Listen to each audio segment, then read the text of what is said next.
Okay, so today we're going to be finishing up on our painting, or some of you may be just starting the painting, and that's okay. I do want to point out a few areas on this that are white. So some of the buildings, part of the boat is white. So if you want it to be left white, I would leave the paper white. This temper cakes, the white is so dingy, I really would avoid using it. I'll show you how to clean it if you want to use a little bit of lighter area to your color, but I honestly am going to try to avoid it at all costs. So anything you want left white, just leave it white paper, okay? So on mine, I don't have an oil pastel here, but I could add some little windows, and you can make little marks and a little number on your boat, people in your windows, you know, all those little details you can totally add with the black or even white oil pastel. Okay, so with mine, I wanted to share with you that there's different shades of blue, even though I'm purposely going to use just one shade of blue here, but you can use greens with your blues, violets with your blues and all that, but I'm going to use this one shade and show you how to lighten it just with adding water. And I know it looks like, oh, there's not a lot of blue in there, but there's still plenty of blue on the edge, so I'm totally fine. So I have a few different brush sizes. I like a small, medium, and large. Large would be for my water, my sky area, but I'm gonna probably use my medium size most of all. So when you're using the temper cakes, it's kind of like watercolor in the way that you need the water to activate it, because all the water is taken away from the cake. So you just go to your water, get some water on your brush, and then you just kind of wiggle it around. So the more you wiggle it around in the paint, the bolder the color will be. The less you wiggle it, the lighter. So you can see how that's pretty bold, but I do want that to be a little bit darker there because it's right around the seawall, and that would naturally cast more of a little shadow. Now I'm just gonna go to the water, and I'm gonna paint with just the water. And notice I'm gonna go kind of slow around my boat. So I'm gonna just kind of, since this was done at a different time, kind of soften that edge there. So I have like really like medium, and I go lighter. Then I can go back into my water, into my paint, and get a little bit more paint on my brush. And it doesn't have to be perfect. I mean, it's water, like almost like watercolor. So I think it's nice when the colors kind of bleed together. It looks interesting. But if it's too dark for you, remember, you can just go to the water and just add water to it. And I feel like that makes it look nice. And it makes it look more natural. Now, I will show you if you get way too much paint, okay, which can happen. This is where I like to have a paper towel. So you could blot it, and the paint would kind of lift in that area. I kind of like the way it looks, so I'm gonna put more water on there and kind of soften that. But I am kind of following this. I like the low lights with the darker areas. This is what you can do if you want a little bit of green. So yeah, just very, very subtle. A little bit of water on my brush, just to make it look interesting. And I'm just gonna paint. Now I did a shadow here. I'm gonna do the same thing on my boat because I want my boat to be the main focal point. So I'm just gonna kind of put a little shadow where the boat would be, go into my water, and then take my water and kind of smooth that out like that, okay? Now, a little thing I want to mention, which just happened, which is a good example. So when I dipped it in here, I splattered mine. Okay, maybe that's not what you wanted. So this is where that paper towel will come in handy to kind of blot it, okay? The longer it takes for you to blot it, the more likely it is to stay, okay? Now, I am not gonna paint the boat area because all around here is really shiny and wet. So I'm gonna let that kind of settle and dry a little bit. So I'm gonna take a smaller brush, and maybe I'm gonna go to my buildings. Okay, so maybe I want this building darker green than that. Let me wiggle my brush around more. So maybe this one is gonna be a green building. Maybe the building next to it's gonna be gray. So I'm gonna go into the black and paint that building Kind of has some green on mine, but I kind of like that.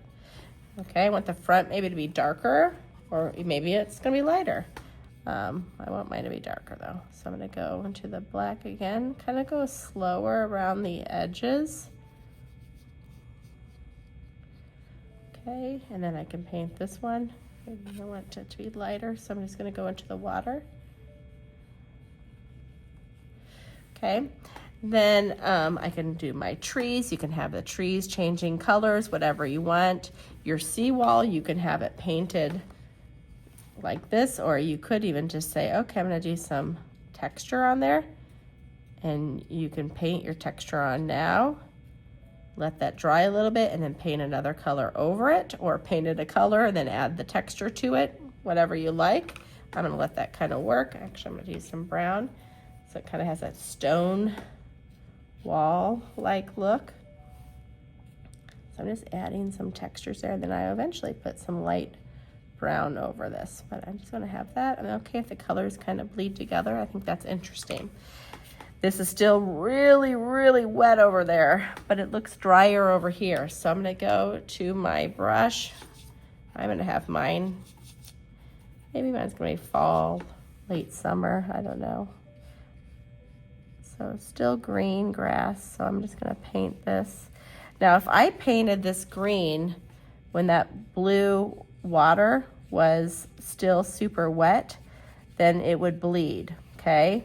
And I love bleeding with paint sometimes, but sometimes I don't. So if I don't want my colors to bleed, I have to wait for them to dry a little bit so that I don't avoid that. I avoid that at all costs. But if you want it to bleed, like this would be bleeding, like if you want them to kind of blend, that's a lot darker than I wanted. I'm gonna go back into green. There we go. I can just kind of mix it and right onto my paper. So I'm gonna wait to paint those trees until later. This is still pretty wet around there. So I can go over here and paint this area, this grassy area that I think would be interesting. Some of the places that was a little bit wet where I dripped color, those areas, I have to be careful I don't paint over them too much, or they will kind of tear or create a hole. So we don't want holes in our paper. So when you paint an area, that's great. It's fun to paint an area, but if you don't want any kind of ripping or tearing, you don't want to overwork an area. Okay, so maybe I'm gonna have the sun coming, so I'm gonna use some yellow and add some yellow maybe on the top part of my hill here to show that the sun's shining. Maybe I have some over here. The sun to be shining. Now when I feel like this is pretty dry, it's still wet over here, but it's drier in this area, I can go in and be like, okay, I'm gonna add some details to this. I'm gonna use a smaller brush, and maybe I want it to be red right in here. So just kind of painting a little bit at a time. I'm not racing to see who's finished first. And that's kind of a lighter red. If I want it to be bolder red, remember what I said earlier, the more you wiggle the brush around, the bolder it is. And you can even see it better on here. So look at the difference there. So I kind of like the bolder red personally. So I'm gonna go over that. And I'm going over it, but it's not overwork, so I'm still fine, okay? If you want, like, you see how this kind of shadow, I want this to be white, but I created like a shadow there. So I get a lot of water on my brush, and literally when I touch the black, I'm just giving it a quick swipe of the black, and then I'm gonna paint this side to show like a little bit of a shadow, okay? So you can hardly see that. Now I'll show you if I accidentally put too much, what you can do. So if I put too much, this is more like darker than I wanted, then I can go into the water just like what I did before when I was doing the actual water. And I'm just gonna paint right next to it, just a clean brush.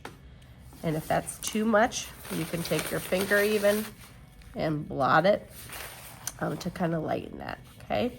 So you can do all those little details that you think would be interesting. You can make some little like lines here to show the reflection of the the water onto the glass, you know, things like that, little touches like that to make it look interesting. And then when you're finished with this, and I still have to finish some pieces on my boat, my rooftops, my trees, and my sky, but when I'm finished with it, I will put it on the drying rack. And one more thing I just want to mention to you all. You see they have a blue sky and blue water. That's totally fine to have, but just keep in mind if they're the same shade of blue, like the same blue from your paint, then just make sure one of them is lighter. So like this water is lighter than the sky. And if you have it that way, then you'll be able to tell definitely where the water is and where the sky is. Okay, so that's it for today.